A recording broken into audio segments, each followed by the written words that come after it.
Sibuk sekali jadwalnya. Ibu cantik ya pakai kacamatanya. Boys ini. Boys. Keren-keren, Neng. Ibu tuh sering banyak marah-marah gitu. Aku tuh marah kalau sama stafku yang nggak beres. Kalau sama warga marah-marah gimana? Ntar malah Caranya diusir iya. ya, Bu? Aku diusir duluan lah. Kalau stafku salah dibiarin ya silaka. Ya. Yang diminta pertanggungjawaban aku.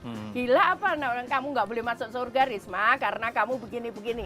Jakarta 1 atau Jatim 1? Ini Jangan dimarahin loh Bu, saya nanya loh Bu.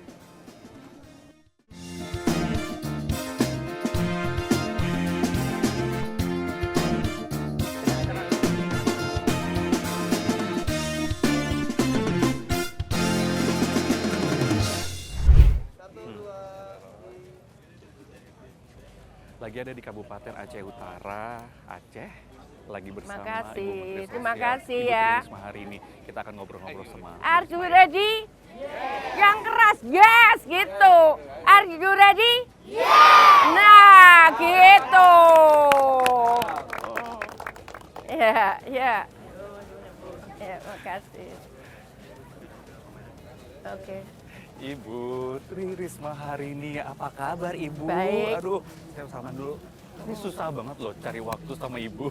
Sibuk sekali jadwalnya. Ini lagi di Aceh Utara. Acara apa sih Bu? Ini rame banget. Ini hari lanjut usia. Hari lanjut usia.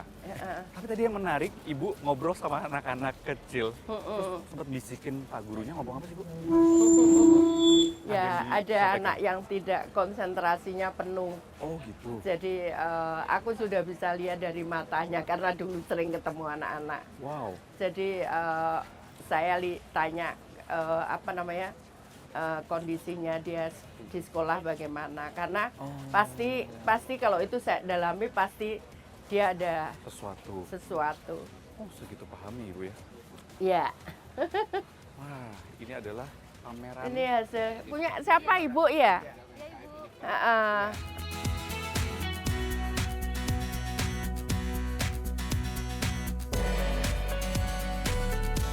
Itu tadi kan salah satu tugas dari Menteri Sosial ya, pemberdayaan sosial gitu ya Bu ya? Iya, karena kalau mereka hanya menggantungkan dari penerimaan bantuan sosial, mereka nggak akan bisa terpenuhi karena paling banyak dari bantuan sosial itu hanya 450.000. Nah, bagaimana dia bisa keluar dari kemiskinan kalau dia hanya menggantungkan dari 450.000 sebulan.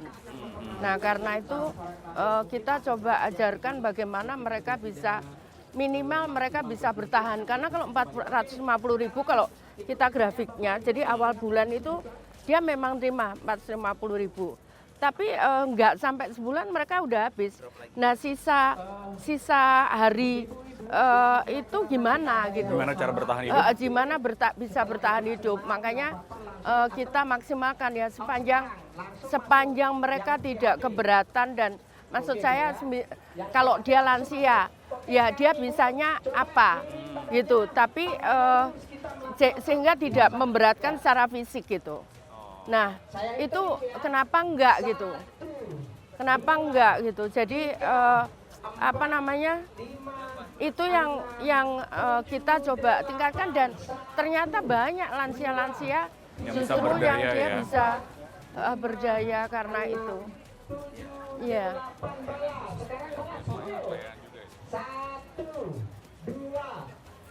Mau dilihat Bu, ini pelayanan Iya, dokter? kayaknya belum ready, kayaknya dokternya belum datang katanya jam 8. Tapi memang berarti permasalahan sosial itu ya fakir kemiskinan itu masih jadi masalah ya Bu ya? Iya, Selama ini mungkin ibu nengok di TV, sekarang udah lihat di hadapan ibu putih. Tepuk tangan yang satu.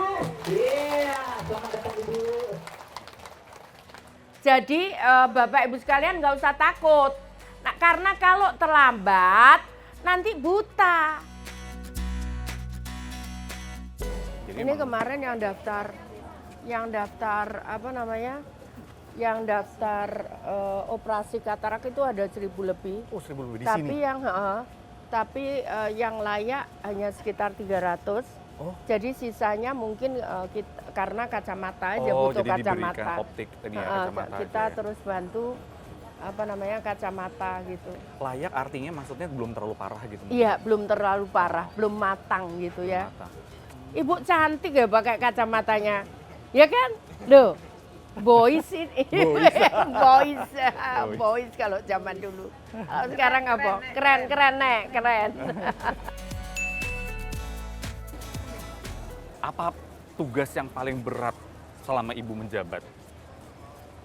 Ya, yang paling berat adalah bagaimana meyakinkan bahwa mereka bisa, kehidupannya bisa berubah.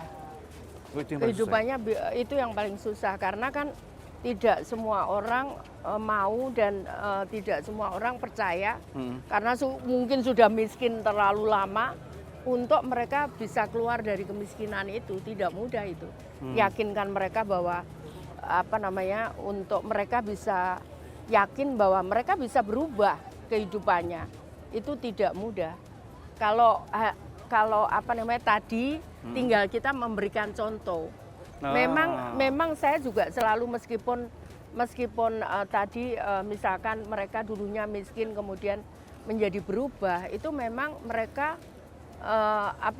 saya juga berikan contoh-contoh orang-orang yang berhasil di kehidupannya gitu yang karena kita coba tangani intens dan mereka berubah itu selalu saya berikan contoh agar mereka langsung tahu jadi nggak cuma teori aja nih gitu ya. Iya, betul. Dan akhirnya banyak Bu, akhirnya yang makin Alhamdulillah berubah banyak. mengikuti Jadi itu. udah lebih dari 25.000 mereka keluar dari penerima bantuan sosial.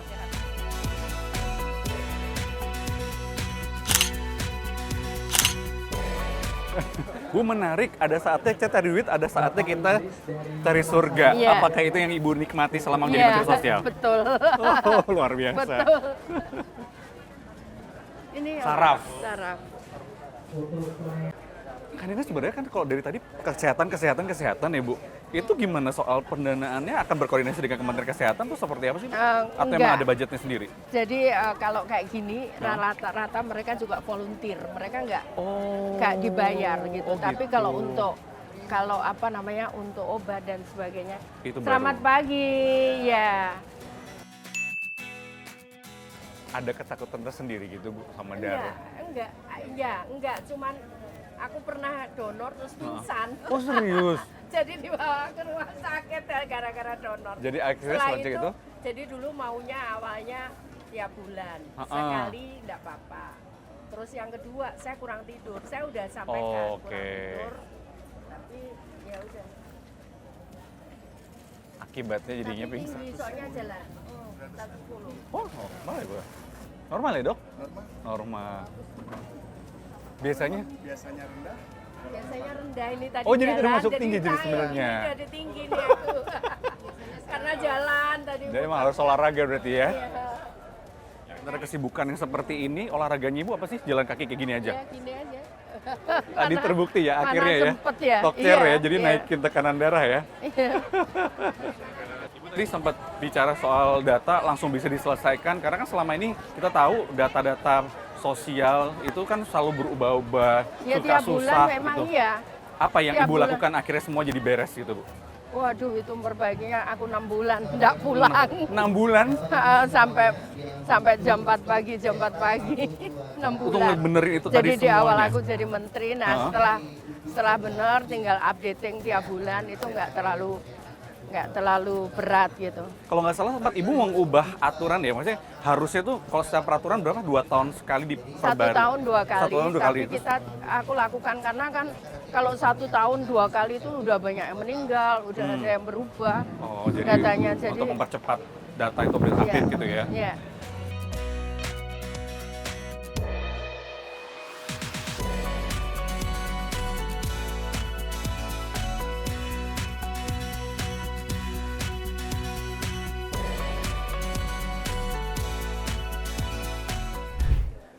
Akhirnya sudah ngikutin perjalanan Ibu. Ini belum sampai seharian Ini belum padahal. selesai. Makanya belum seharian tapi Masih. luar biasa. Ibu setiap hari seperti ini kegiatannya Bu? Ya kalau saya nggak di Jakarta saya begini. Bahkan seringkali kalau misalkan di daerah timur berangkatnya jam 12 malam atau jam 2 pagi, nyampe di sana jam 6 kita nggak sempat lagi untuk sarapan, nggak sempat untuk mandi, kita langsung jalan. Kadang makan siang juga nggak sempat karena waktunya kan sangat strict gitu. Kita nggak makan siang, nanti baru kita makan malam dan kadang restoran udah tutup. Jadi kita harus pesen dulu pesen gitu. dulu. Nanti aku jam 10 atau jam 11 kita akan makan di situ gitu. Bu, seharian nggak makan, kegiatan seperti ini baru makan malam, masih stamina luar biasa. Apa rahasianya? Pernahkah percaya bahwa kekuatannya itu adalah doa dari orang-orang? Iya. Simpel itu. Simple itu. Kalau secara teori nggak nalar itu. Betul. Kadang saya juga pernah sampai jam 3 pagi kita nggak makan. Jadi di Jambi saya bilang karena saat itu kita masuk hutan, saya ketemu dengan suku anak dalam di hutan di Jambi, semua saya kasihkan makanan, seluruhnya saya kasihkan. Nah kita nggak makan siang, kemudian waktu kita pulang malam udah jam 9 ke atas, semua warung udah tutup. Terus akhirnya kita baru makan malam di Jambi itu jam 3 pagi. Bukan makan malam lagi ya, Bu? Sahur. Sahur. Udah sahur loh. Iya. Wow. Iya. Tapi kan kemarin sempat Ibu ada kaki, alhamdulillah aman, Bu. Kan Aman, kemarin sempat udah. ada gangguan. Udah lama sekali saat saya wali kota kan. Saya udah kemana-mana. Udah luar biasa, Iya. udah lari kemana-mana, udah gak jalan lagi, dia lari kemana-mana. Bu, kalau tadi saya lihat banyak sekali bantuan yang diberikan oleh Kementerian Sosial. Seperti tadi contohnya ada rumah layak huni tadi ya, untuk lansia seperti itu. Seperti apa sih Bu, prosesnya seseorang atau warga itu bisa mendapatkan bantuan dari Kementerian Sosial? Jadi biasanya itu paling mengerti kan memang ketua RT, ketua RW, kemudian lurah, kecik kalau di sini. Juga itu mengerti gitu. Nah mereka menyampaikan itu informasi ke saya. Tapi saya juga punya pendamping-pendamping sosial. Ada pendamping PKH, ada TKSK, ada pelopor perdamaian, ada pekerja sosial. Mereka juga nyampaikan informasi itu, bahkan kadang-kadang juga lewat media sosial warga. Warga aja menyampaikan itu. Saya ada setiap hari ada media scanning. Dan media sosial scanning Untuk yang saya menjaring tadi ya? mantau, yang saya mantau informasi apa dan mereka perlu apa kayak gitu. Jadi assessment itu semua dilakukan oleh tadi Iya, yang bagian-bagian dari Kemensos iya. tadi ya. Nah setelah itu ketika sudah diberikan bantuan kayak tadi, apakah ada proses untuk evaluasi kah atau Ya ngecek biasanya lagi? kemudian mereka laporkan mereka punya masalah apa gitu kan. Contohnya misalkan naudzubillah min dzalik, tiba-tiba sakit kayak gitu. Mereka sampaikan ke kita, nanti kemudian kita tangani juga, pendamping akan ngantar ke rumah sakit dan sebagainya. Seperti itu kira-kira. Oke. Kalau hari ini Ibu kebanyakan membantunya adalah lansia-lansia karena memang kebetulan Hari bertepatan lanjut usia. hari ya. lanjut usia. Tapi apakah bantuan yang sama juga diberikan kepada warga yang produktif Oh di usia iya, produktif? iya. Kalau itu beda anunya, apa namanya, skimnya berbeda. Kita biasanya kalau untuk yang produktif kita lebih pada bagaimana membangkitkan usaha produktif mereka gitu. Misalkan juga bantuan untuk usaha.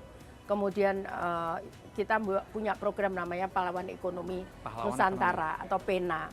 Nah, juga untuk anak-anak sekolah kayak gitu, yang usia produktif tapi miskin. Karena aku nangani miskin ya, itu stagingnya harus miskin. Itu. Nah, kemudian itu seperti itu. Kemudian orang-orang disabel, kemudian orang-orang ya berkebutuhan khusus, ODGJ dan sebagainya, itu kami tangani. Tapi tidak berupa dengan uang cash ya Bu ya? Enggak, kita memang tidak begitu karena biasanya kalau uang cash kemudian ada godaan pengen beli apa kayak gitu kan. Nah itu enggak bagus. Kami kan harus bertanggungjawabkan juga keuangan itu ke negara gitu. Jadi karena itu kita bantu sesuai dengan keinginan mereka. Mereka mau apa gitu. Nah mereka belanja sendiri kemudian kami yang bayar. Gitu. Nah bantuan yang diberikan oleh Kementerian Sosial itu kan tentunya menyerap anggaran negara itu begitu besar ya Bu ya. Mungkin nggak sih Bu ini tuh dilakukan untuk ya dikurangi gitu anggarannya sehingga bisa lebih dialokasikan kepada hal-hal lain yang apa mungkin pendidikan, kesehatan seperti itu? Ya ada yang Mas jangan bayangkan orang itu bisa survive dalam waktu taruhlah kita hitung per bulan ya kan, semua ngomong per bulan. Nah kita hitung per bulan. Jadi jangan harap orang-orang yang miskin itu dia bisa bersurvive sampai dengan akhir bulan. Seringkali bantuan sosial itu hanya bisa digunakan seminggu, 2 minggu tergantung jumlah keluarganya. Nah itulah yang kemudian apa yang kita bantukan yang tadi salah satunya kita buat pena itu untuk menyambung itu supaya lifetime-nya dia bisa survive itu bisa lebih tinggi gitu. Nah sekarang memang sering tadi disampaikan tadi ada yang cerita kalau gagal panen misalkan bagaimana kamu bisa survive kan? Saya tanya, dia mengurangi. Nah, mengurangi makannya yang mestinya 3 kali sehari menjadi 1 kali. Nah, itu tadi Pak Kece nyampaikan begitu. Nah, ini yang harus kita tangani karena kalau itu terjadi pada anak-anak, kemudian mereka kurang gizi, akhirnya kemudian mempengaruhi kecerdasannya, bahkan mungkin menjadi stunting dan sebagainya seperti itu. Nah, seperti itu kira-kira. Jadi agak sulit untuk mengurangi. Ya memang ada, tapi ini harus diangkat dulu gitu. Kalau itu dikurangi, dia bisa kelaparan bener. Nanti kalau yang meninggal saya lagi yang kena. Gara-gara ngurangin bantuan. Karena itu tadi dia bisa survive-nya itu kadang-kadang ya itu tadi caranya. Dia mestinya makan 3 kali sehari, dia makan hanya 1 kali. Kemudian dia meminjamkan kartu itu, menggadekannya tepatnya, kemudian mereka tebus saat mereka keluar lagi bantuan sosial. Jadi cara survive-nya macam-macam, karena memang kalau dihitung itu nggak mungkin cukup. Secara logika secara logika hitung-hitungan apapun nggak cukup gitu. Makanya saya mencoba bagaimana mereka keluar bisa survive dalam 1 bulan itu. Itu tadi banyak program-program yang tadi Ibu lakukan. Nah, program-program ini betul tidak dalam bentuk tunai ya Bu ya? Tapi pengadaannya itu kan punya potensi untuk penyalahgunaan. Gimana caranya Ibu untuk mencegah itu? Jadi kita sama-sama yang kita lakukan sekarang ini pendamping kita dengan PM yang akan terima bantuan itu datang ke toko bareng. Nah kemudian dia memilih barang ini disaksikan kedua belah pihak. Jadi nggak diserahkan gitu aja? Enggak, diserahkan itu. Jadi kita sama-sama berangkat ke toko bareng beli alat-alat yang mereka butuhkan, kemudian kita bayar gitu. Jadi itu yang mencegah penyalahgunaan? Ya, makanya kita bisa sangat hemat. Kadang-kadang misalkan targetnya itu kemarin berapa? 20.000 apa gitu? 8.500. Kita sekarang udah bisa nangani 15.000. Hampir 2 kali lipat ya? Iya, kita sudah bisa nangani hampir 15.000. Itu karena karena at cost gitu. Apa yang dibeli kita bayar sesuai itu. Tidak ada penggelembungan, tidak ada penyalahgunaan. Begitu. Bu, dalam proses pengadaan seperti itu kan kadang-kadang kalau kita lihat ya banyak kali di media Ibu tuh sering banyak marah-marah gitu. Karena panas gini ya Bu. Apa sih Bu yang bisa memicu Ibu untuk akhirnya marah-marah kayak gitu? Aku tuh marah kalau sama stafku yang nggak beres. Yang mana Bu? Kalau sama warga marah-marah gimana? Caranya aku diusir duluan lah. Ya. Jadi kalau stafku nggak beres pasti aku marah. Dan itu yang ditangkap. Tapi nggak ada toh yang tahu misalkan aku ngasih oleh-oleh mereka saat aku pergi. Nggak ada yang tahu. Saat aku baik hati sama mereka nggak ada kan yang itu. Tetap ada rasa sayang ya? Enggak apa-apa. Kalau enggak sayang, mana mungkin saya bisa deket sama anak-anak. Anak-anak itu kerasa dia punya feel yang sangat kuat. Betul. Kalau coba cari orang yang enggak itu, dia enggak akan tersentuh tuh anak-anak. Ya, mereka tahu itu feel itu orang, perasaan itu orang ini kayak apa gitu. Saya nggak mungkin dekat dengan mereka kalau saya tidak punya feel itu karena apapun itu ada saatnya memang mohon maaf kalau stafku salah dibiarin ya cilaka Masalahnya itu yang Kerjaannya tanggung nggak jawab nanti aku. Yang diminta pertanggungjawaban Iya, Ibu yang ya? diminta pertanggungjawaban aku. Gila apa? Kamu nggak boleh masuk surga, Risma, karena kamu begini-begini. Ya saya nggak mau lah, itu kan. Jadi ya udah, kalau memang dia salah ya harus dimarahi. Tapi akhirnya ada perbaikan dari situ? Ya akhirnya banyak perbaikan. Kalau nggak bisa diperbaiki ya dipindah gitu aja. Oh gitu ya? Iya. Ayo, kalau nggak bisa kerja Hah? nanti pindah. Ibu, nah ini kan kalau mau bisa dikatakan tugas Ibu tuh sebentar lagi selesai ya di Kementerian Sosial. Apa sih Bu yang Ibu merasa bahwa ada yang belum selesai nih di Kemensos? Nggak ada seperti itu. Yang harus saya selesaikan di titik terakhir saat saya menjadi Kemensos harus ada perubahan dan perbaikan dalam semua lini yang sesuai tupoksinya Kementerian Sosial. Jadi saya tidak ngomong bahwa oh ini karena memang ada batasnya dan itu adalah batas pertanggungjawaban saya sebetulnya. Bukan hanya ke masyarakat, bukan hanya ke negara, tapi juga kepada Tuhan. Di situ ada batasnya. Yang saya tidak bisa ngomong, wah ini kurang, ini enggak gitu. Karena kan memang seperti itu. Sudah ada garisnya. Nah itu apa? Ada yang dipesankan nggak Bu untuk nanti misalkan menteri yang berikutnya gitu? PR-nya tuh ini loh yang paling susah gitu. Enggak lah, enggak. Saya bukan orang itu, tapi yang pasti menteri punya feel yang berbeda dan sama.